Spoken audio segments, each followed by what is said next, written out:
Welcome to the Loathsome Things Podcast. I am Josh, and with me is John. And John, how are you? And what are you doing today with me here? I'm doing well. And today I am with you doing another delicious episode. Oh, good. Oh my God. I've already lost it and we haven't even done anything yet. I think it's yeah. No, it's good. This movie is fucking epic. Yeah. We're doing a lost in, well, they're not lost, so to speak, but They know exactly where they are. a bunch of dudes in Canada stuck in an archaeology dig in the middle of nowhere. And anyways, the movie's called Black Mountain Side, as in 3 words, Black Mountain Side, because who fucking knows? I think it's the name of a Led Zeppelin song. Oh, well, that doesn't explain anything. It does not, but it's okay. Yeah, it's fine. It's not going to get in the way of how awesome this movie is. Yes. So this movie came out in 2014 or 2016, depending on what website you go to. And it is directed by and written by Nick Szostakiwskyj. Yeah. Nick Szostakiwskyj. Yes, and it is it is a small cast full of people with very interesting names. A large number of white dudes, Yes. one black dude, and a handful of possibly native guys, only one face of which we see. Yep. Also, I think you're forgetting there's a kitty. A kitty named Gibson. Who is Nick Schlickaprickenwitz's cat. Yeah, I made a note because he gets a credit. His name is... What is it? It's got a hyphenated last name. What is it? Oh, it's Fleetwood Addison Szostakiwskyj. Yep, that's right. That's awesome. Gibson the cat, the child of the director. Fleetwood, God damn it, Fleetwood. Get down off that table. I mean Gibson, god damn it. How many times was that said in the making of this movie? Yeah. So the movie was shot in British Columbia in an area called Lumbee. Oh. And and sounds nice. And those are, of course, actual cabins. They did camp, so to speak, in that location during the shoot. Oh. They were out of cell range, and they also did not have internet while they were there. So they pretty much took whatever they needed with them for the shoot and made the movie. Wow. Which is cool. Yeah, I guess they actually lived in those cabins. They did. And then there was, by the way, I would mention that there are no women in the film. Not a vagina to be sniffed. Nary a gene. And then there's okay, whatever. We'll get into that. But as usual, we're going to spoil, the hell out of this movie. Yeah. So I would say let's go ahead and just say how we feel about it as way of pre-spoilers. I think this movie is awesome. As previously mentioned in our last episode, I consider it on my list of not John Carpenter's The Thing, and I think it's kind of on the higher end of those movies that fit into that category. It can feel like when you finish watching it the first time, it can feel like, that's a weird movie. I'm not sure I liked it. But if you watch it again, the more times you watch it, you'll be like, I liked this. Yeah, I had the exact same reaction. The first time I watched it, I enjoyed it. And that goes right along with what we say about horror films, that, it's pretty hard for me to not enjoy a horror film. Having said that, I did think it was pretty good. It didn't, bowl me over. And there were some things that we'll get into that kind of made it a little bit of a struggle for me. But the second time I watched it in, the best way that we watch stuff with the headphones on the computer. And it made a huge difference because actually a lot of the stuff that just kind of felt kind of tacked on and a little bit loose, and all that stuff pretty much tightened up, except for one thing, which we'll get into. But overall, it was much more cohesive the second viewing. Not that it was hard to follow necessarily. It just seemed like a grab bag of shit. And it is kind of a grab bag of shit, particularly when they're dealing with what these guys, what they have to confront. The rest of it is pretty much a standard, guys stuck together, kind of in a tense situation that's escalating extremely rapidly. Yeah. Their theories as to what is happening are, and what they figure out about what's happening is pretty interesting, but it would also be incredibly terrifying. Yeah. It's really interesting. There's a whole lot going on in it. There's a lot of things to be nerdy about, which I always love in a horror movie, is like neat little details to feel nerdsome about. Yeah. I really like it. It's a super low budget movie. Like, just, I think the helicopter landing to drop someone off at the beginning of the movie was probably the most expensive thing that happened in here, but it looks amazing. Like the cameras they use, the production value, it's all really good. There's just not a lot of special effects in this movie, and the special effects that are there aren't trying to be more expensive than they are. No, it's aside from we're in spoiler mode already, but aside from the payoff of, the all the effects are exclusively gore, and they're done pretty well. Yep, absolutely. So go watch it. It's out there on the internet. It sounds like it's a solid recommend from both of us. Oh yeah. And then after you've seen it, come back here and listen to us spoil it. All right. Okay.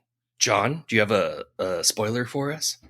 Everybody probably dies. Yeah, almost certainly everyone is dead, I guess. I mean, I had read like one review where some guy had said, some user on IMDb had said that, it's, they kind of leave it up in the air. It's like, they didn't really leave it up in the air. The guy had 100 kilometers to trek across snow, and he walked into a fucking bear trap. Yeah.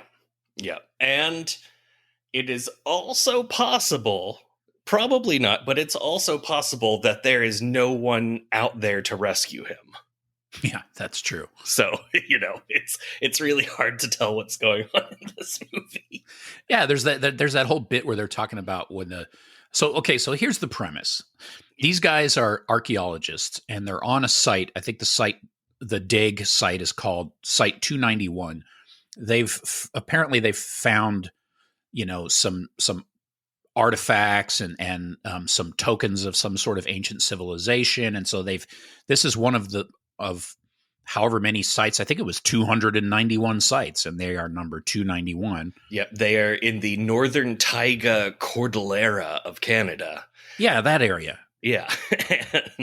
and they've discovered Clovis points, which is considered one of the possibilities for the first people to have inhabited America. That's right. And then they have another archaeologist, like some big shot, come out to join the team. Yeah, Professor Salt and Pepper. That's right. And he gets out there, and they're kind of explaining the situation. Essentially, they've uncovered some sort of a structure which which could be 1 meter deep, or it could be 3, or whatever the hell he says. It's like, yeah. Wow, 3 feet deep, which you've already uncovered, or maybe 10. Yeah. Don't worry. Over the course of this movie, we will dig no further down. So they're kind of talking about it, and, they basically realize that, that this thing is impossibly old. It shouldn't be there based on the historical record. There's no reason to connect it with, archaeological history, other than to say that it somewhat resembles some Mesoamerican stuff in South America, which is this guy's specialty, and that's why they called him out there. Yeah, so it's there in the sediment. It's older than it should be, and it has like Mesoamerican markings, which should not be there because it's all the way up north where those aren't. And also, wasn't it in sediment that was much younger than the structure itself, or something like that. It was like surrounded. Well, it was the Clovis culture is supposed to be like 11,000 BCE, whereas this is predates that by like I think 2,000 years. That's right. And so like not only is it older than things should be, but it's in a place where it shouldn't be, and it's all kinds of spooky. And it looks like someone buried a like chest of drawers and then made the outside of it look like a thing. Yeah, and it's sticking out of the ground at a ridiculous angle. Yeah. I also like that they say that they dug it up, like they uncovered it, although it's clearly sticking above the line of the surrounding earth. Yeah. So it, I guess it could have been covered in dirt and snow and stuff. However, there are no piles of dirt anywhere, so it doesn't make any sense. But whatever. That's fine. That's fine. It's fine. Yeah. They did say that it's unreasonably warm, like it's warmer than normal, even though if you are outside at night, you will die because your blood will freeze in your veins. That's right. Okay. Yeah. And so they that's why they've got him here. They found this cool thing and he's a big shot. And so they want him to look at it to determine whether or not they will get more grant money. That's right. Do more cool work. And they have a small crew of natives that live on a reservation that's like 100 kilometers away. Apparently they walk this every day, which makes no sense. I don't think they do. I think they supposedly stay at the cabins. Oh, okay. Yeah. That's what it was. It's a little hard to follow though. Yeah. So they're, they basically are like a little bit creeped out already, Mm-hmm. And then there's a scene where you see a cat. There's a cat that belongs to one of the guys, and they're all sitting around this table where they play poker and drink and smoke cigarettes and stuff. And the cat jumps up on the table. They're petting the cat and blah, blah, blah. The next day, there's like some sort of an alarm. The guys run out there, and the mangled corpse of the cat is like at the base of this little structure that they built. Like some sort of sacrificial offering. Yeah, and so they immediately ask the natives about it because racism, and mm-hmm.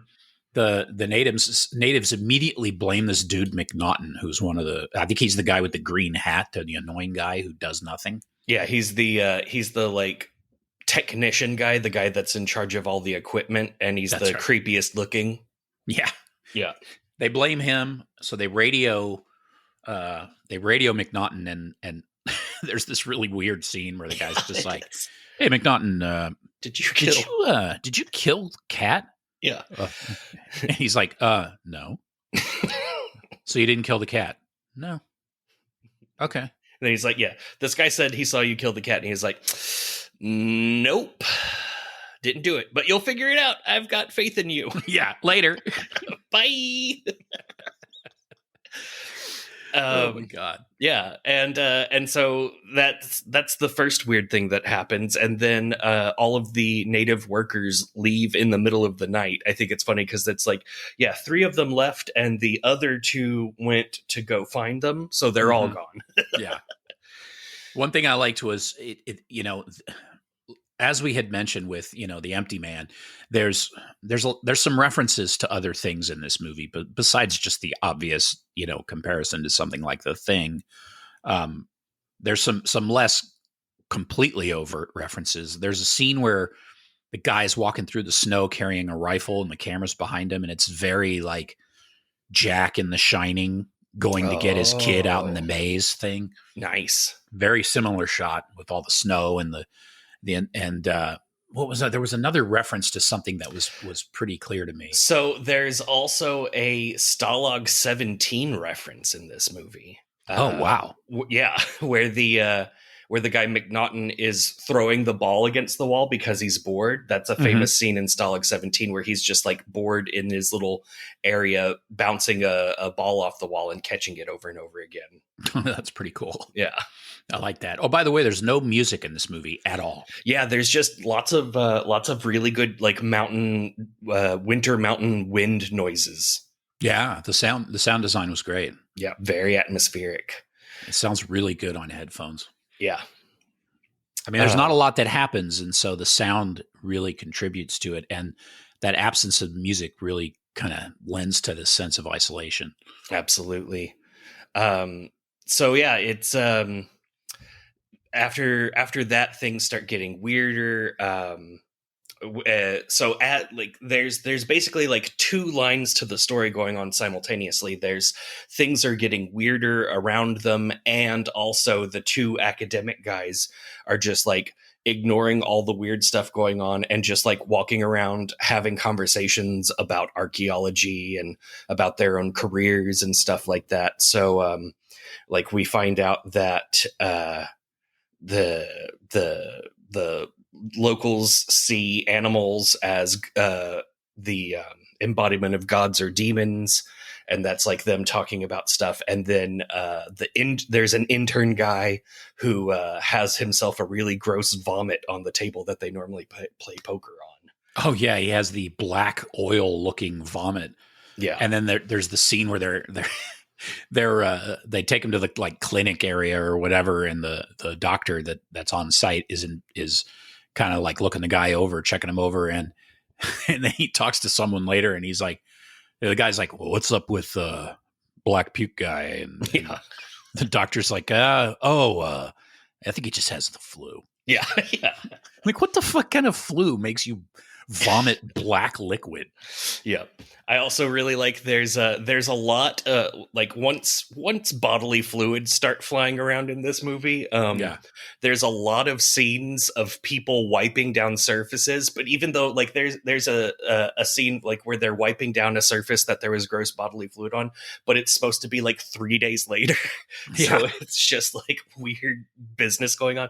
Oh yeah, that's another thing that made that connected this to the Empty Man. This the scenes are time stamped, so instead of it being like day 1, day 2, it's November 10th. Yeah, that's true. That was very similar. Yeah, it was crazy. Those little things that you notice. Yep.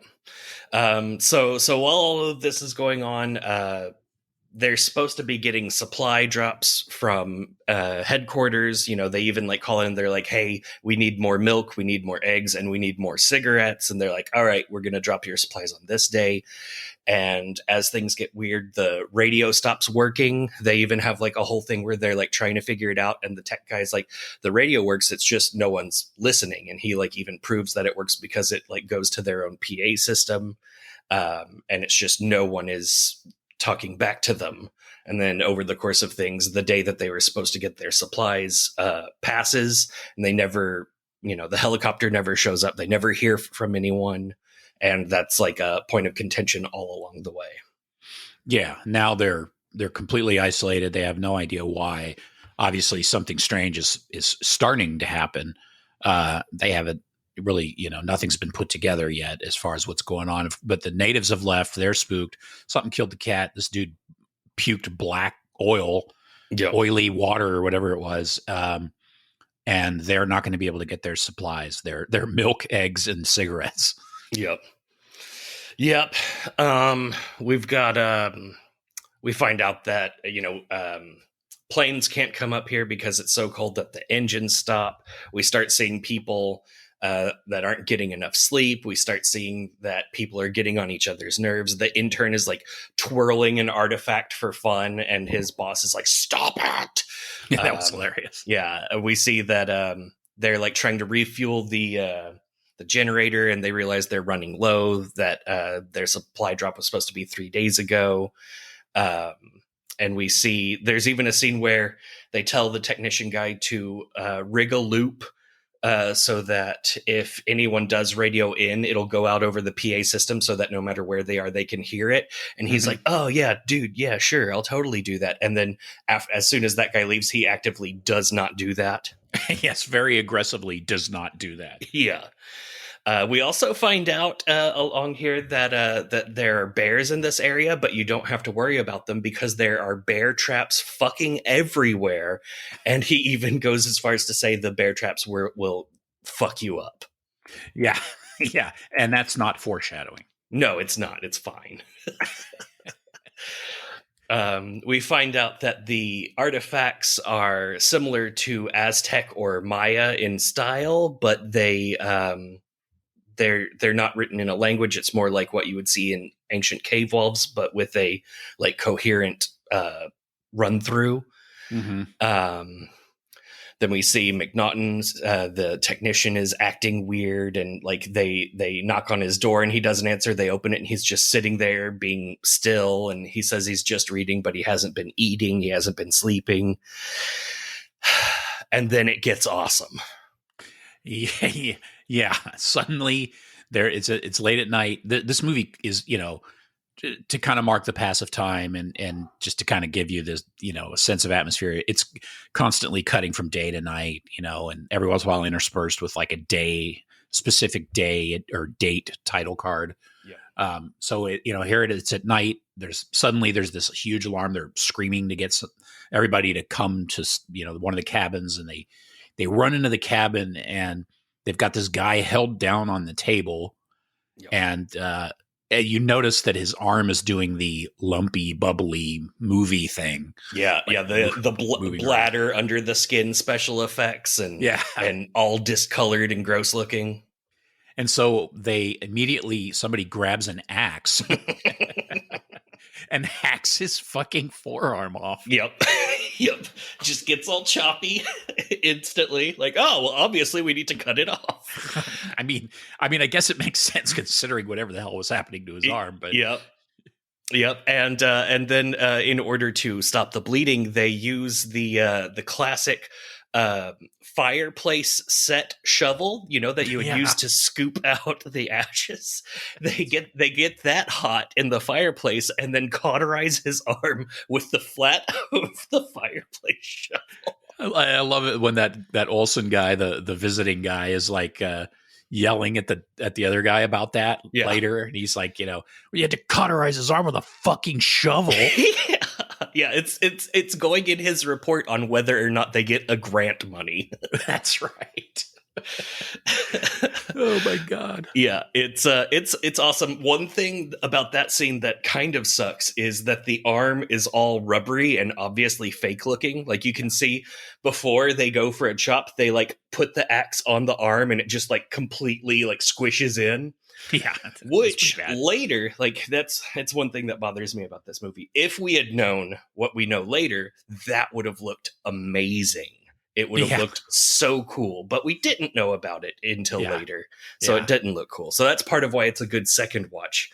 We'll get to what that is momentarily. Yeah, that's true. Let's try to remember, like things are now. It's some point along the way, one of the guys starts hearing this voice. It's Francis. Is it Francis? Yeah, Francis, the guy who looks like the tall dude from Supernatural. Yeah. Yeah, that's one of the things. These guys, it's very hard to tell which one is which at times. Yeah. And it's also really hard to tell how many of them there are, because there's one guy, the guy who is the chef and the owner of the cat, who is like in 3 scenes. Like every once in a while, he's just in the background and whatever. Yeah. So it's really hard to keep a head count, even though it's a small group of people. Yeah, and then sometimes, of course, I had the subtitles on, and then sometimes characters are referred to by their first name, maybe their last name. Sometimes they'll say one thing, but it'll give a different name in the subtitle because they're referring to the guy by his last name, but you never heard his first name. Yep. It'll be like Bob says. It's like, who the fuck is Bob? What? Who are these people? They're all just interchangeable. Yeah. Yeah. In the past, when I've watched this, I've watched it like passively, and it was impossible to tell who anyone was. Watching it with a little bit more focus, I'm like, oh, okay, that's okay. Yeah, I get it. Yeah, once you kind of pick up who each guy is, there's still some moments where it's a little vague, and sometimes things are shot. The night scenes, use pretty much exclusively use natural lighting, so like on scene lighting, and so there's a lot of stuff that's really in shadow, and sometimes there's characters that are shown on screen you're not really sure who they are. Yeah, exactly. Yep. Yeah, I until we determined that we were going to watch this for this movie, I didn't even, or for this podcast, God, I didn't know that the character Ramus, the chef, even existed. Yeah, Harold Ramis, the chef. Yeah. So let's see. So Francis, the tall guy, starts hearing a really good creepy voice talking to him. He goes, "Francis, do you see it?" And he's just like looking out in the woods and he doesn't see it. Do you see it, Francis? And voiced by a guy named Nathaniel. Oh, really? Who I'm guessing is native, because when I heard the voice like blaring in my headphones, it kind of had that kind of movie Native American guy accent. Yeah, it's terrible. Yeah. And so that's like a night, and then the next morning we see it's a really nice scene where one dude is like angrily chopping wood. We know that he's one of the ones that's having a hard time coping with this situation. And so he's like setting up a block of wood, chopping it, making like tennis umphs each time. Oh my God. He is murdered chopping that wood. Yeah. He's really whacking away at them pine. And yeah. And while that's going on, there's a dude walking around. I think maybe that's the thing you were talking about, where he's walking around. Anyway, he's walking around and he goes into one of the cabins. This guy builds a history of not noticing shit. And he walks into a room and is just like piddling around with stuff. And we see McNaughton, the technician, is at the table just sitting there. And his hand is not on his arm anymore. And there's just a gross stump at the end of his arm and like blood all over the place.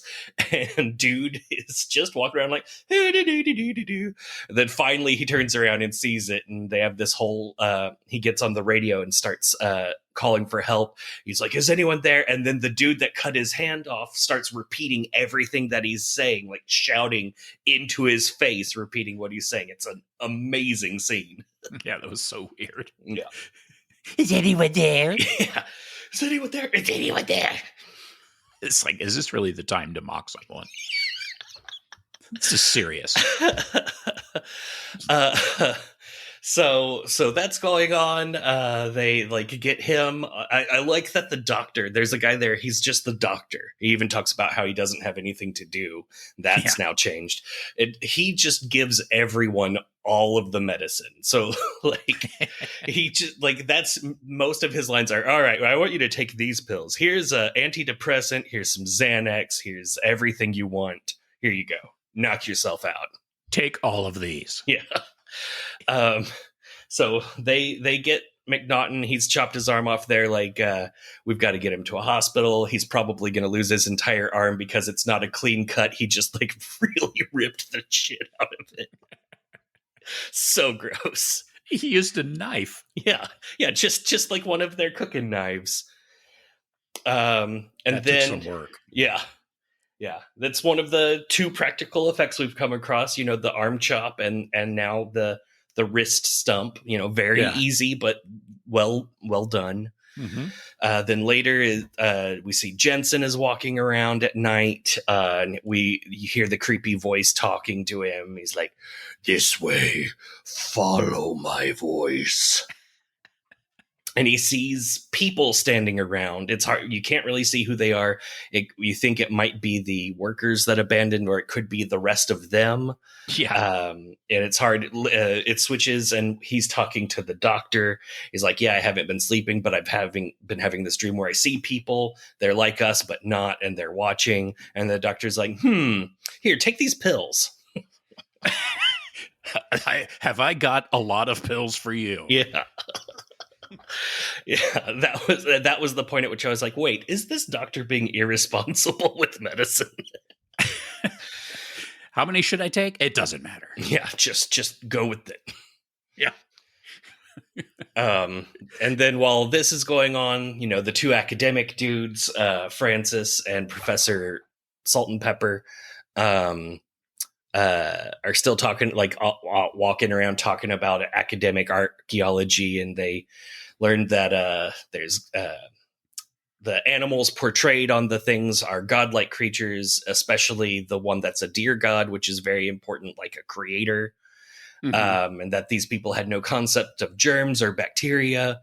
But the most recent pottery that the youngest pottery they found displays disfigured people that are missing body parts and are slouched over. They think maybe it depicts a plague. They theorize that maybe it wasn't the cold that killed this community, but rather the bacteria. He refers to it as the curse of the pharaohs. And yeah, at this time, the dude that's not been handling it well starts really not handling it well, and he starts thinking that he says that he's heard people walking around at night talking to not him. Yeah. And he's worried that they're going to be snatching up all the supplies. We see after that we see Francis, the creepy voices talking to Francis again. It's like, look as hard as you can. Don't look at the trees or the mountains. Look past them. And then we see a fucking deer puppet standing on its hind legs up like a person. And he goes, look.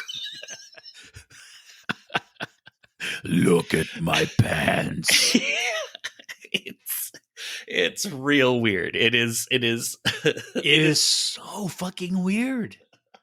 It makes no sense. It makes no sense, but it does get weirder. We do see more of the deer just standing up. just standing around. Yep. It moves on. McNaughton somehow got himself untied and shot the fuck out of his own head. So he's done with. He did the old Paul and the Empty Man head spray across the back wall. Yep. Window in this case. Yeah. Managed to not break the glass, just cover it in smatter. Yeah. Yeah. That's right. And then they find him, and at this point basically all hell's broken loose. Like something terrible is going on, and eventually they have the corpse and the armless guy who apparently is horribly sick and is just laying there, and it's just like, God, it's so weird. Yep. It didn't make any sense. Here's another thing that didn't make sense, by the way. Okay. Every time somebody walks through a fucking door in this movie, they leave it wide open. Yes, I noticed that. It is. I don't know if that is it because they're losing it, or if it's like it's just not going to get warm inside. Like at first I thought it was just because the camera would walk in behind them, because there's a lot of, carrying the camera shots around to kind of get that realistic walking motion. Mm-hmm. But there's a scene where you're watching this cabin, the door opens, and Robert comes out, sits down, smokes a cigarette, leaves the door wide open, and the whole time you can hear him chattering and his jaws are shaking. He's clearly freezing. It's like, dude, why did you leave the fucking door open? Yep. It's so cold, and you're just letting all that cold into your cabin. It's such a dad complaint about a movie. I know. You catch your death of cold, Robert. Yes, and close the refrigerator. Eat some soup. Here, take this vitamin. Somebody does get soup at some point. Yeah. There's soup going on. There's also at one point they fling what is obviously an empty wad of aluminum foil at a guy, and they're like, "Here, eat this." Yeah, that was great. Oh, I'm trying to think what's the next thing that matters. So the next thing that matters is they do they cut the dudes open and do science on them. That's right. Yeah, and we find out that this doctor that cauterized a wound with a shovel also is just real good at autopsies. Yeah. So he says that the tumors forming under the first guy's skin, the guy that got his arm chopped off, not chopped his own arm off, the tumors were turning into cephalopod cells. Mm-hmm. And they're like, you mean he was turning into an octopus? He was like, more like turning into lots of tiny little bitty octopuses. Yeah, which is great. It's obviously, a Lovecraftian thing. And, But also, what the fuck are they talking about? Yeah. Like, why? Okay, so they uncovered an ancient bacteria associated with some sort of god Yeah. that creates this plague that makes people kill themselves or each other, and then also infects them with tiny octopus seeds. What the fuck? So it turns their own cells. It kind of like how cancer is your own cells working against you. Oh, Their right. own cells are turning into octopuses.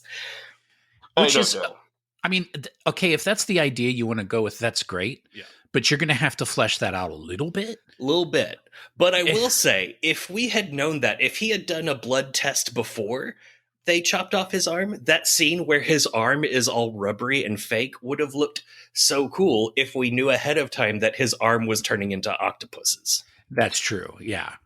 But it's just so strange because, okay, that happens to that guy, but they don't really mention it happening to anyone else. No one else gets the bubbly tumor octopus. Yep, that's true. But they do say that it like starts in the spine. They're like, "Is it contagious?" And he's like, "It's probably really contagious, you guys." And we know that like the first symptoms are like not sleeping and getting cranky, and then acting like a real piece of shit. Which everyone is now not sleeping and getting cranky, and thus they're all going to start acting like pieces of shit. Yeah, I mean it really wants you to to accept the fact that there is some sort of microorganism that is infecting them, bacterial, according to the doctor, and that it is causing a lot of this stuff to happen. However, the film also wants you to accept the fact that there is a deer god that is somehow connected. It's almost like the bacteria is a side effect of exposing this ancient thing or whatever. The two things didn't connect to me. Like, why a deer I get, because that's an animal that people living in the taiga would obviously be aware of, but octopus? I mean, they don't have octopus in the taiga. Yeah, I think that was there purely for the Cthulhu reference, that's clunky. Yeah. It's not great, but I also I don't know. It's going with a lot of things. There's a lot of things that go. Yeah. After this, the deer appears inside Francis's room, like in the shadows in the corner. You just see its head, so it's very like the movie Harvey. Yeah, and it's not his room. It's one of the like main living areas, and he's like. They have a whole conversation, and he's like, "They're talking about you. They think you're going mad," and it's really good. And then he's like, the deer like convinces him to pick up the knife, and you can tell that he's about to chop off his own hand with it. Yeah. When the oblivious dude walks in, and they have a conversation while Francis is like holding this knife and leaning and not looking great, and it takes the guy a while. He's like, "Do you need anything, buddy?" And the thing is like, kill him. Yeah, kill him. Do it. Do it, you jackweed. Francis. Your only other credit is in Supernatural.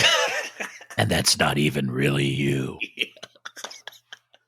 Yep. So they have a whole conversation. We see he walks off with the knife.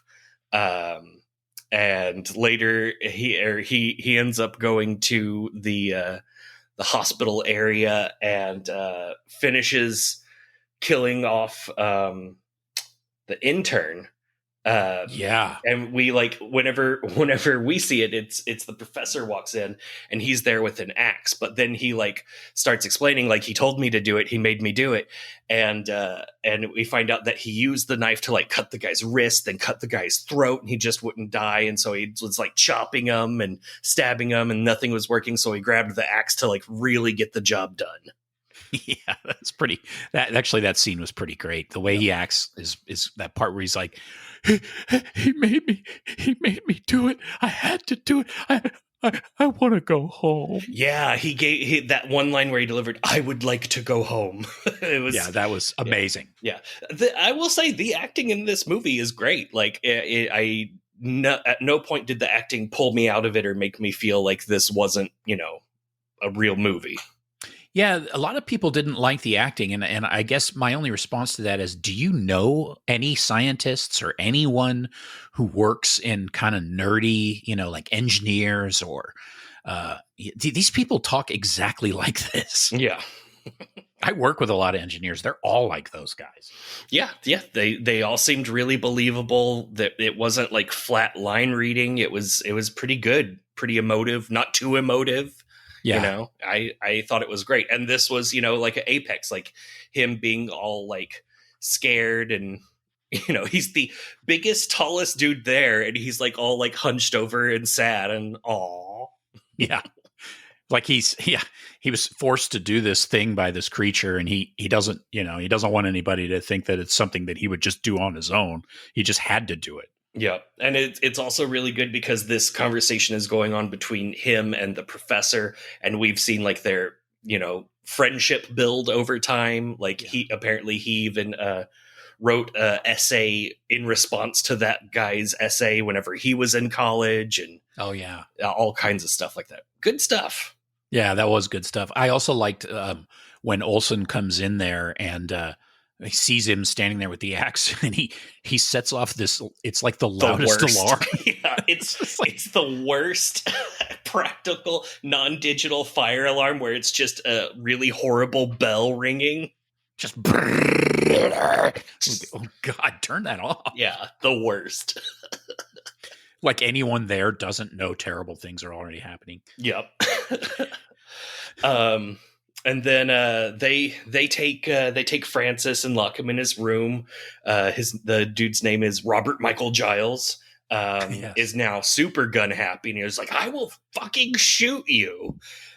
And we see Francis. He's all sad and alone in his room, and we hear the creepy voice say, "You did a good thing." That's right. Yep. It's comforting. Yeah, it's good. It moves on to December 1st, which we know is the day that Robert Michael Giles was supposed to leave and be able to go start his Florida sexy woman vacation. Yeah, that's right. Yeah. We find out that the professor is in good health, that everything's fine, and the doctor leaves him alone in the room with the corpse of the intern. Mm-hmm. And the corpse begins talking, and then I like the professor. He turns around and he's like, "Who's there? Hello." I know, that was so great. Yeah, and then it shows him start talking like he's actually talking. The guy can see his mouth moving and stuff, and he gives him that weird story about what the hell was that about? So you're talking about Onchocerca volvulus. That's the one. Yeah. And he's like, yeah, it's like it lays its maggots in human skin and they live in the eyeballs. And so I had to look it up. I was like, there's some crazy Latin going on. What the fuck is this guy talking about? It is an actual wretched, horrible species of grossness that only live, like the only natural host for this gross species is humans. And they get inside of us by flies biting us, which then like spit out their gross nastiness into us. And they build tumors inside of us to mate and like grow inside our eyeballs. That's the second leading cause of blindness in the world. Wow. Yeah. And part of their reproductive cycle is then whenever another fly bites them, the baby ones go into the fly and mature in there. And then once they get mature, they live in the fly's fucking bitey proboscis so that they can inject themselves into a new human. Wow, that's really cool. Yeah, it's fucking disgusting. It's disgusting. Onchocerca volvulus. Yeah, Onchocerca volvulus. Yes. Oh, is that it? Onco? Yeah. Yeah. Onchocerca volvulus. I don't know why I keep saying it like it matters. It's fine. It was really cool. It was good enough that I did the Wikipedia on it. That's really cool. I'm going to have to dig into that one. Yeah. There's another cool thing that I would recommend you look up whenever they were talking about the artifact. He was like, see this right here? It looks like a Tracina. And a Tracina is like a Mayan or Aztec like weekly calendar. It's a 13-day calendar.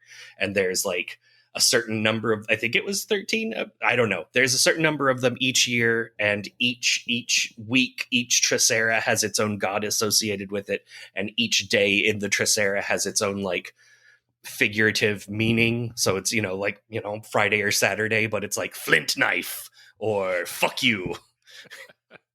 Cloven penis. Yeah. And it would be mildly interesting if it was just that, but each like fucking day has its own badass artwork. So go look that up because it's amazing. Oh, that's really cool. I will indeed. Yes, Tricina. It means 13. That and weird parasitic insects. I assume they're insects since they lay maggots. Are they flies of some sort? They are not flies. They are nematodes. Here, clickety click. Oh, wow. They are filarial arthropod-borne nematode roundworms. Whoa. Yeah, it causes onchocerciasis, which is river blindness. Okay, I think I have heard of this actually. Yeah, they found it to be the causative agent of craw, a skin disease found in a place. That sounds really bad. Yeah. Yes, it does. They also suspect it might be the cause of the famous nodding disease. Oh, okay. Yeah. I thought that was something else. Okay. I don't know, but it sounds creepy. Wow. That's okay. So, and then of course, this is something that occurs mainly in Africa, with additional foci in Latin America and the Middle East. Okay, so we'll accept Northern America. Yeah. Well, and it's weird because all of this stuff is coming out of this corpse's mouth, and even the dude that the corpse was, like whatever, like, I don't know. Is it the god? Like, we're supposed to believe that it's that deer god talking through corpse mouth, but I don't know. It's crazy. It is a fly. It's it's like hatched from the larva of a fly. Oh, I'm looking at the pictures of the fly now. Oh, okay. I have no idea how anything biology works. Also, if you really want to gross yourself out, I know you do get grossed out with real shit, because I'll share this because it's a horror podcast. Yeah. But I'm old, and the first time I went to the doctor and he stuck his fingers up my ass, I told you that story and you almost passed out. That's something you didn't need to remember. Well, you can cut that out if you like. No, it's fine. Let him know. Let him know. So there's a picture of a guy in Botswana with Onchocerciasis or something. Anyways, he looks like he has really bad cataracts. Like the whites of his eyes are red and the corneas are like a hazy bluish color. It's horrible. Yeah. Wow, that's brutal. Yeah. And fascinating. Parasites are fascinating. Parasitology is an amazing thing. I could never study it too deeply. But it is fascinating. Around in there. Yeah, it really is fascinating, just the science of it, like the biology of it, how they work and stuff. But so it was kind of cool to see. I mean, I wonder, where they get. Obviously, they did some homework, or the director did some homework, or he knew, already. Maybe had studied some of this stuff before. So it was cool to see that kind of tied in. I just wish that they had gone a little bit further in kind of tying it all together. Really. Yep. And so part of the intern's corpse saying all that is saying that it's like 5 million people a year are infected with these things just to propagate the species that can only do this with humans. And they're such tiny, insignificant creatures. And then Professor Salt and Pepper gets all smashy with the rifle and like caves the corpse's skull all the way in. Yeah, that happened fast. Yeah. And it's really weird because he's not like, I don't believe that this conversation's happening. He's like in it. He is like having a full blown like talk with that guy. Olsen is in it to win it. Yeah, that's right. Olsen, that's his name. And so he smashes the corpse's skull apart right as the doctor is walking in. And the doctor's so like, great. Oh yeah, that's fine. Here's some pills. It's so great. Yeah, he walks in and the dude is literally bashing his head into a pulp with the base of a rifle, and the guy's laying, laying on a slab, basically with his face facing up, just bashing his skull in. It was great. Yeah. I mean, it looked fake as shit, but it was great. Yep. It's pretty great. So he's like, here's sleeping pills and Xanax. Bye. Get out of here. I know he's so here, you. You crazy kids. He seems so chill about it. He's like, have you been sleeping? I don't know, I guess. Okay. Let's just take this. I mean, to be fair, he did basically just extra kill a dead guy. Yeah. So it's not as bad as what's been going on. Yeah. In light of recent events, it's not so bad. It's like, yeah, that's fine. Yeah, you know what? I'm going to let this one slide. Here, take some pills. Yeah. We then get a cool scene where like Jansen goes in to visit Francis and is like, hey, buddy, how's it going? And Francis is acting super weird. He's like, oh, yeah, the fucking thing's right behind you. He's touching you and he's watching me. And he's like, this is all in your head. And I don't want it anymore. And he finally, Jansen finally leaves and locks him in. And you can hear Francis in there screaming for him to come back. It's a really good, effective scene. Yeah. Yeah, that's pretty tense moment. Yep. We then see Robert Michael Giles comes in while Jansen is packing up because they gotta go. He's like, you know what? If they're not going to come rescue us, someone's going to have to hike out and find help. And so he's packing supplies, and Robert Michael Giles is already suspicious about people taking supplies, and he goes on this whole thing about, I know your type, you're fucking sociopaths. If I see you taking our shit, I'm gonna shoot you, then I'm gonna kill you, because people like you have it coming. I thought that was a great speech. Yeah, that guy was awesome. Yeah. We then see that he is holed up outside of Francis's door so that Francis can't get out. He's got the gun. That's when Jansen brought him the empty wad of aluminum foil and threw it at him, and he's like, here, eat this. And it's just a wad of aluminum foil. Eat this aluminum foil. Yeah. There is no weight. It just like clatters around on the floor. There's obviously nothing in it. It's great. Yeah, he didn't fall for that. Yeah, no. We find out that Robert Michael Giles hasn't been sleeping. It then switches. It's December 4th, and this is when he starts shooting people. Yeah. It's a really effectively upsetting scene. Yeah, that's the scene that reminded me of, as he's heading up to the first cabin, that reminded me of The Shining, just kind of the feel of it. Even though that shot had been done, similar style before, where the camera's walking behind somebody. But in this particular case, it just kind of, it's like, here he is, he's about to go try and fuck some shit up, and the camera's right behind him. And it was a very Shining moment. Yep.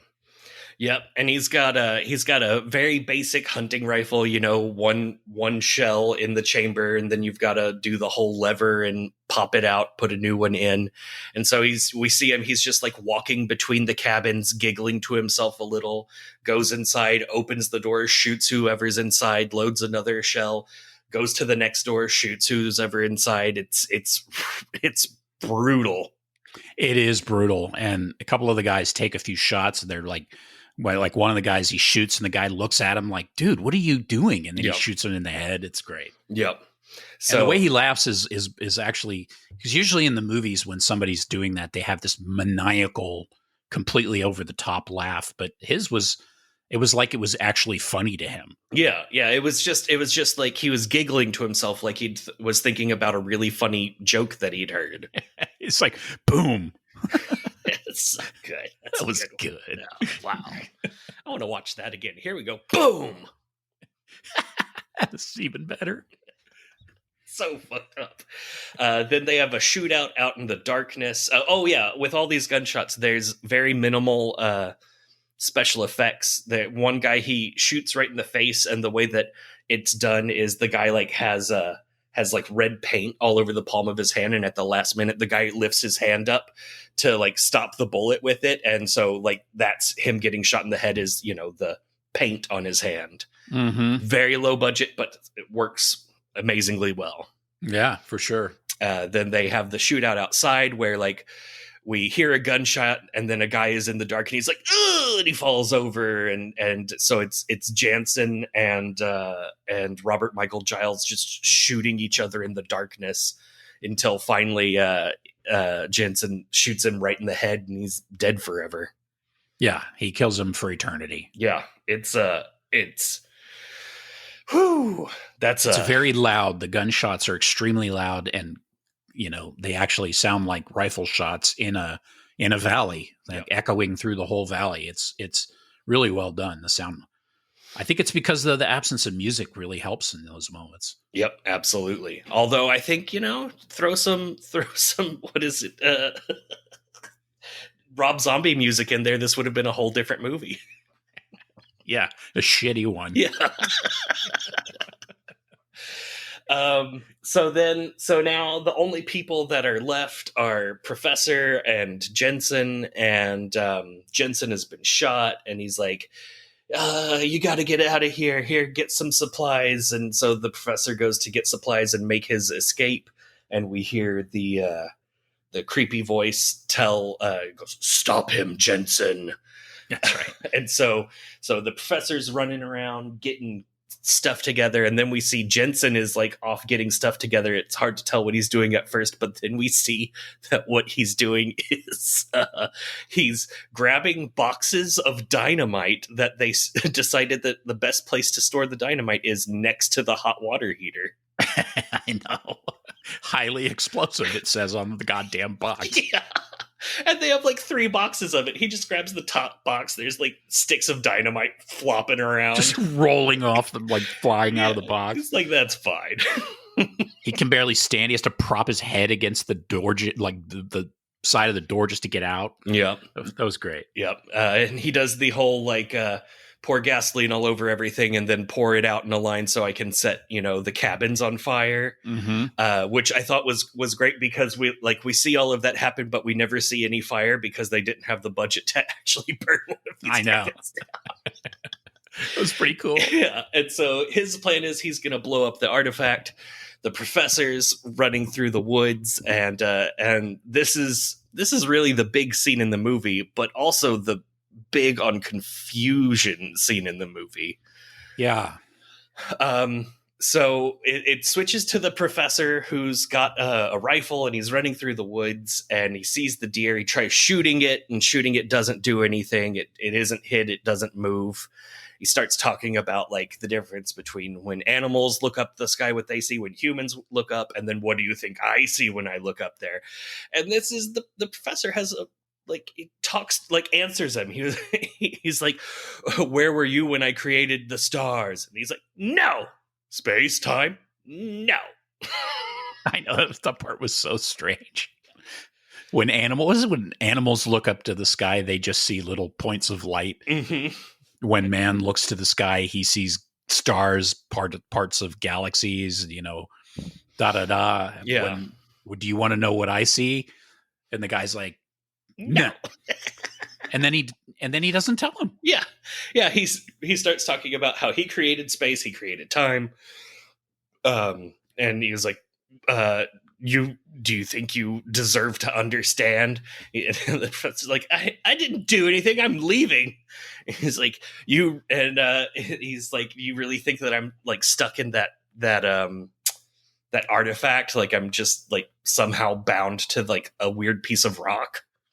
Yeah, that's right. You actually believe I'm bound to that structure or something like that? Yeah, and he even says, "How can you believe that I'm omnipotent, omniscient, but not omnipresent?" That's right. It starts getting real. Okay.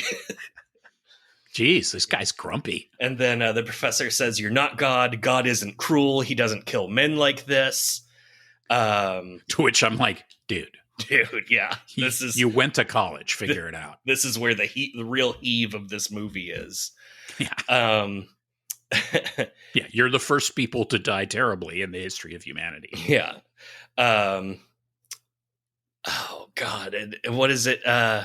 Well, Jensen's out at the structure. He's got the dynamite all around it now. Yeah, and then he starts yelling at the thing. Yeah, because we can see the deer was by the Professor, and then there's the deer is also standing up by him. This is a really like the worst shot of the deer standing because it's pretty close up and it's in profile, just a deer with its legs doing the wrong thing.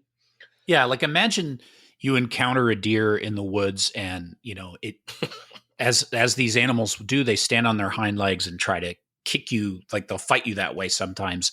That's basically what he's doing. He's just standing there, but he's not even moving. He's just fucking standing there. Yeah, no motion. Just it doesn't look scary. I mean, deer legs are like sticks. It's Yep. just not. It's not a very intimidating looking animal. Yeah. Now, to be fair, if you were in the situation, it would be absolutely horrifying. Yep.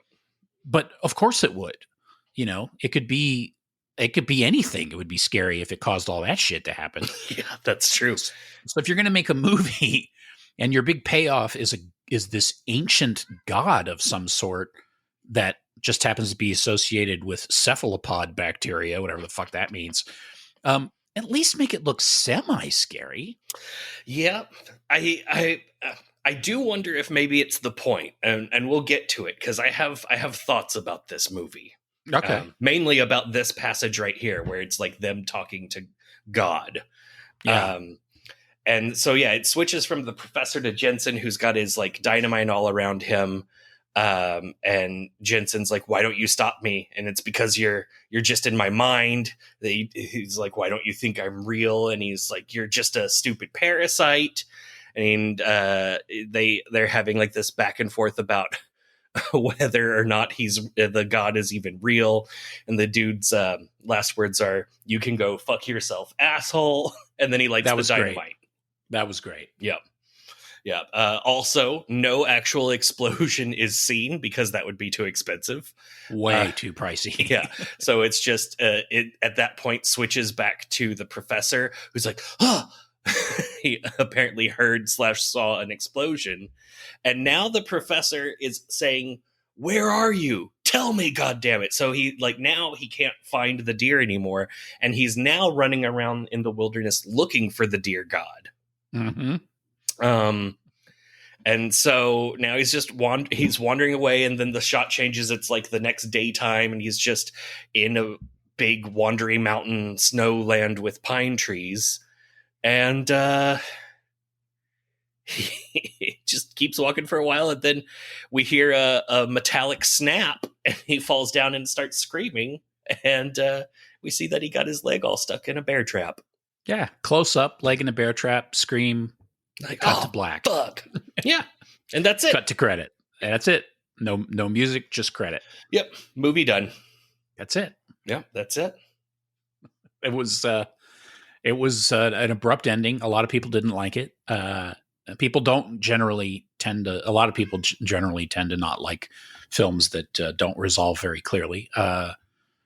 But at the same time, I mean, I don't know. I think the resolution was fairly clear. The question was, what the hell was going on the whole time? And of course, and that I guess we get into that. I mean, obviously, there's the possibility that the parasite, caused them to all share the same hallucination, which makes no sense. Yeah. Well, I mean, that's the big question is it all just the bacteria, or is it some sort of fucked up deity? If it's just the bacteria, then it would be like something that forces people to all hallucinate the same type of thing, and, causes the behavior of cutting off their limbs and killing each other. Yeah, the behavior, and I don't know, maybe I just don't understand. I don't see the connection between was it coincidental that it's just an ancient bacteria that just happened to be present? But it seemed like being exposed to the bacteria had something to do with, the presence of the deer god. Yep. Yep. Yeah, I don't know. I know there's that fucking there's these crazy types of fungus that infect like ants and spiders and stuff that changes their behavior, like forces them to climb up to the top of the highest thing around, so that when they die, the fungal spores will like grow out of their skin and be able to catch more wind. So like I was thinking it could be something like that, or it could be that, the bacteria is there. Yes, we have the scientific knowledge that the bacteria is there, but then also it like unleashed a weird god deity, and it just thinks that the bacteria is like a fun side effect. I don't know. I don't know. Yeah, that was a weird one. Yeah. Oh, you're talking about cordyceps. Oh, is that what they're called? Yeah, there's a video game where The Last of Us, where you're basically trying to, like a survival horror game where the world has been taken over by a cordyceps fungal thing that infects people and makes their heads grow out and all these weird, they act like zombies, but it's like a zombie game essentially, except they're being motivated by cordyceps. That's the one where the sequel made everyone happy, right? Yeah, that's the one. Okay, good. That's cool. I didn't know anything about that game. I thought it was like, in my mind, I pictured it's This Is Us, but a video game. Yeah, the game's a lot of fun, actually. Yeah, the first one, anyway. I don't know about the second one. I didn't play it. But also, I'd like to just point out that you can take cordyceps extract because it's supposed to have health benefits. It's like, Oh, that sounds like a great idea.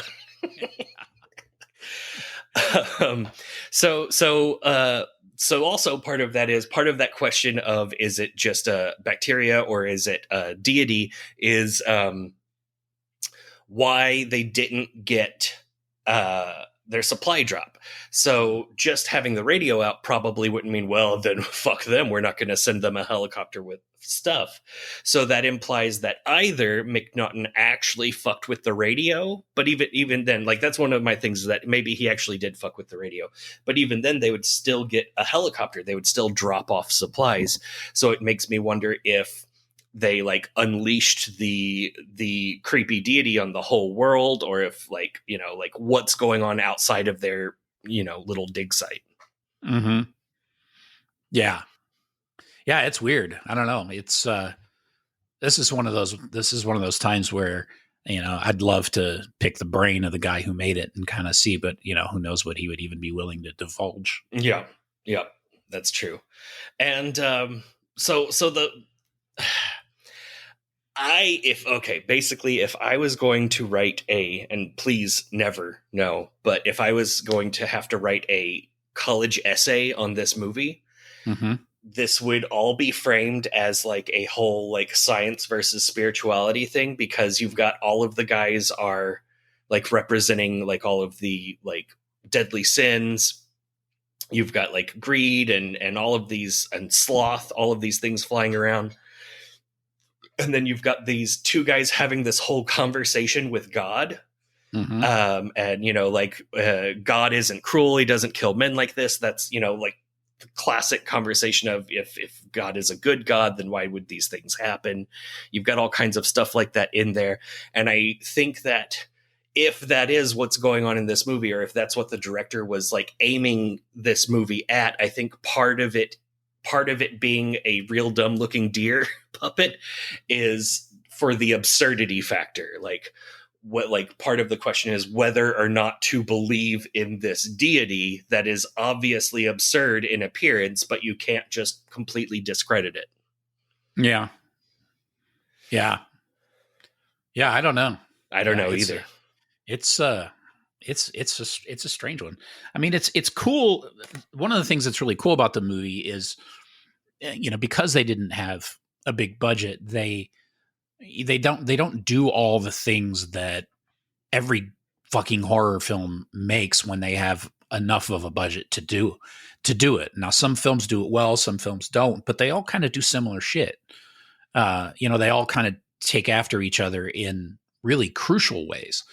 Like this movie, you could compare it to The Thing in that, these guys are all stuck in this frozen location and something horrible, is happening to all of them. Yep. It's pretty similar, but beyond that, they don't go for, they don't even bother with like, well, they do a little bit with the arm, but beyond that, they don't go with any crazy effects.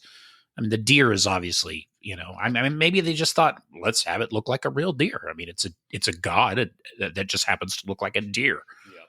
Which is like, okay, why does it stand on its hind legs? I don't know. Maybe there is such a thing in dog rib mythology. Yep. That's very possible. I didn't even think of that. I haven't found it yet because I've been looking for it, but who knows? Yeah. Yeah, it does interesting things, and I feel like this movie, what it did well. It was effective, and at first I was like, "Wow, that's just a really shitty deer effect." And so for me, for horror movies, for me the big thing in almost every single horror movie, the thing that I love about the genre the most is cool monsters. I fucking love cool monsters. That is the meat and potatoes of the genre for me. And so this movie does not deliver that, but it feels so purposeful. Like, I don't think that it was just, oh well, I guess we'll do a deer. Like, I feel like he did that for a reason. I'm not sure what it is though. Yeah. Yeah, I know. Yeah, I agree though. I mean, it was not the best looking monster. Not very. It just wasn't scary looking. Yeah. Yeah. I really think that it has to be for the absurdity of it. Like right. There's no way that he was like, we'll just stand this in for whatever. Like there's got to be, I don't know. But other than that, this movie did a lot of things great. You had, the isolation and paranoia, all of the things going on. I don't know. I think it's a worthy contribution to the canon of horror greatness.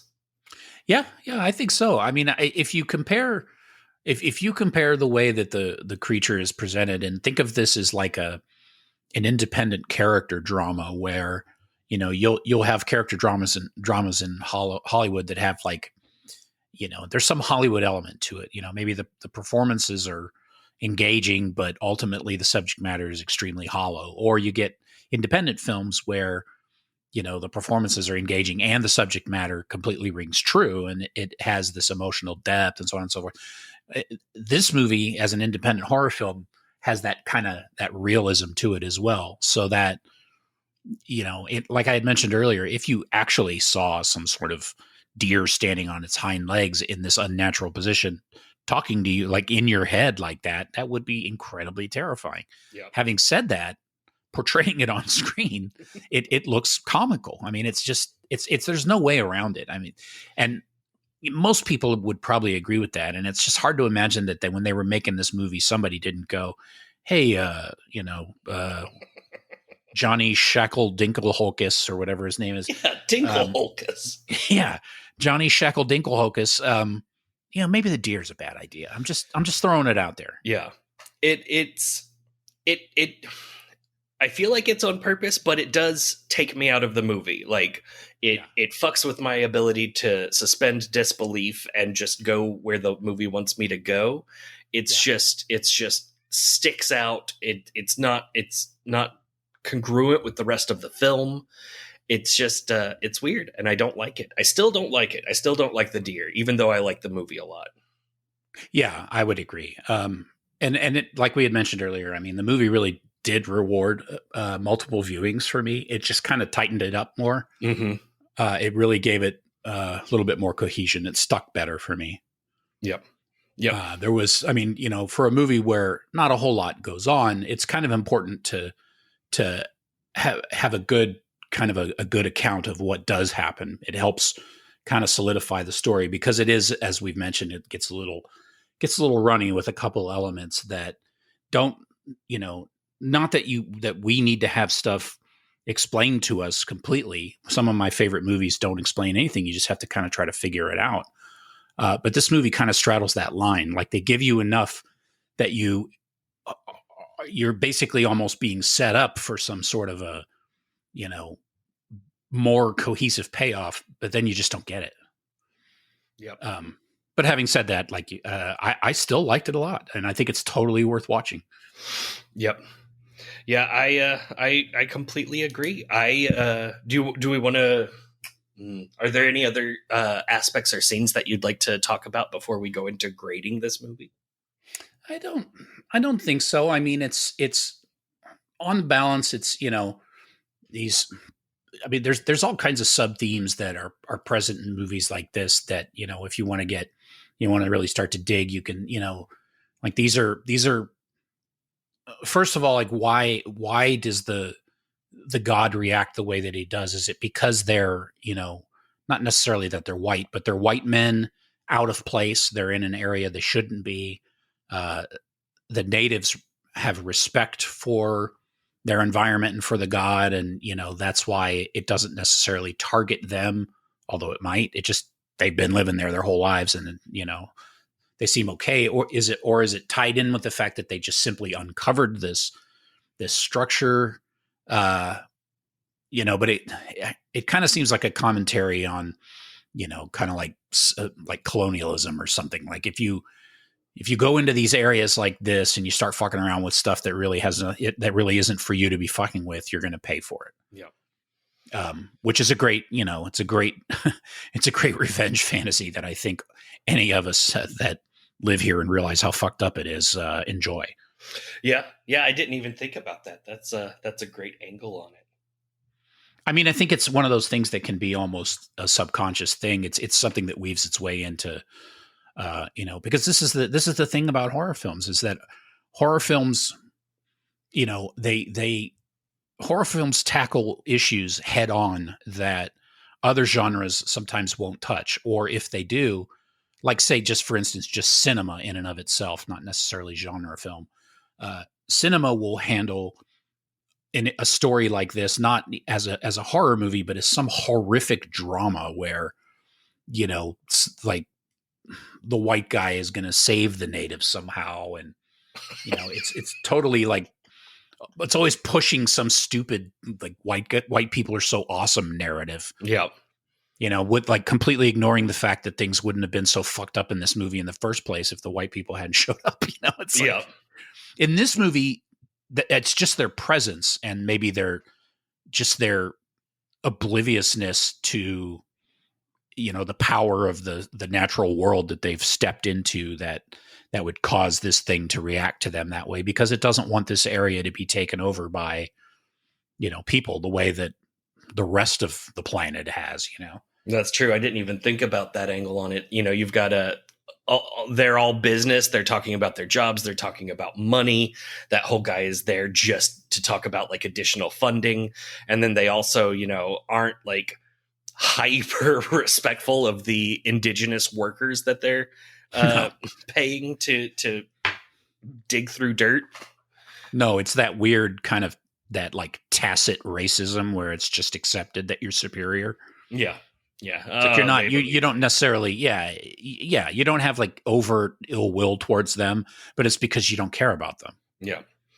I'm like, you're not going to hurt them because you don't care enough about them to hurt them. Yeah.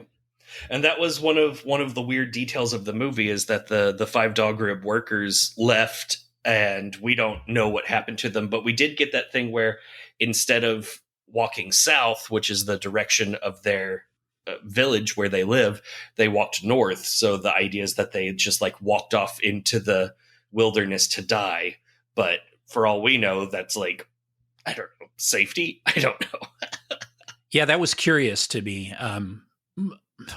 Because what exactly were they? Yeah, what were they trying to insinuate? I mean, who knows? For all we know, that they're protected by the dear God. I mean, they've obviously coexisted for centuries. Yeah, and they knew to get the fuck out one way or another. Yeah, I mean, of course they did. They did hang around for a while after the structure was uncovered, but I guess you're just supposed to assume that they were, maybe the cat was the last straw, but that they had been kind of. Yeah, that they had been deliberating behind the scenes and kind of being like, okay, you know what? Fuck this. We're out of here. Yeah. Yeah. Yeah, I don't know. That one of the things that I really appreciate about this movie is it's very thinky. Not that the movie is very thinky, but that it, elicits thinkiness. Like, what about that? I have theories. That I like movies that give me theories at the end. Oh, absolutely. Yeah. And I like movies that aren't impressed with their ability to do that, or with their decision to do that.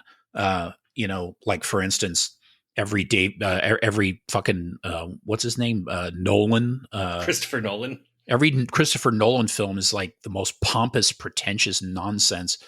Everything is bombastic and over the top, and whenever he's trying to go for the heady stuff, he has to remind you how clever everything is, and how every time something crazy happens, you get the like It's like, dude, when a city curls up on itself, I don't need to hear like the bells of hell to remind me how insane that is. You pretty much covered it with that, ridiculously cool digital effect. You can cover lofty stuff without insulting your audience. It's like they think sometimes that if you start bringing in intellectual ideas into a film, that you have to present them in some sort of, neo-academic, like neo-formal way. And you don't. It's just here's these fucking clowns up in the wilderness, and they're just doing their jobs, looking for signs of ancient culture, and they come across something really fucking horrible, and they have no idea how to deal with it. That's great. Yeah. And part of it even is that they're trying for so long to just stick with business as normal, like to just, don't think of it as a problem. We're just doing our job. Yeah. Yep. And avoiding pretty much all the Hollywood trappings. None of this, some guy dying while looking at a picture of his kid, or, just all that just like schmaltzy bullshit that just really takes away from a film for me. He was going to retire in 2 weeks. Yeah, it's like, I guess I won't go to Florida. None of that shit. Yeah. And I would go as far as to say that I feel like this movie more successfully did that than The Empty Man. Like The Empty Man did a lot of great things, but a lot of it was also very in your face with the fact that it was thinking about these topics. You citing philosophers in the script of the movie, whereas this is just like, hey, what if some big ideas were happening? Yeah. David Pryor's sense of visual spectacle and his fearlessness when going after crazy ideas, I think makes up for the fact that there are moments in that film that are almost inexcusably stupid. Yeah. I mean, like Derrida High School. Come on. Yeah. I was thinking about that after we did that episode, because you're, as you remember, you're the one who let me know that. I didn't even catch that until you said it. And I was thinking about it the other day, and, I just had this moment where I'm like, are you fucking kidding me? Derrida High School? I mean, goddamn, it's like a Scooby-Doo cartoon. It is. I would have unleashed this empty, soulless god upon you if it wasn't for those pesky kids. Oh, I would have deconstructed all the ideas. Like, don't get Pomo on me, David. Just relax. Yeah, I will say I've been thinking about The Empty Man a lot too. I've even reconsidered my stance on the nude shower scene. I still think it's creepy. I still think that movie has creepy feelings towards that actress. But I was like, oh wait, that movie was mostly composed of homages to other movies, and so that's very Psycho and any horror movie that has like an exploitative naked girl murder shower scene. Yeah, that's true. It's funny because as much as I love movies, I would love to make one. I would love to actually have the confidence and a good enough idea to make one. I wouldn't love to just make one for the sake of making it. Mm-hmm.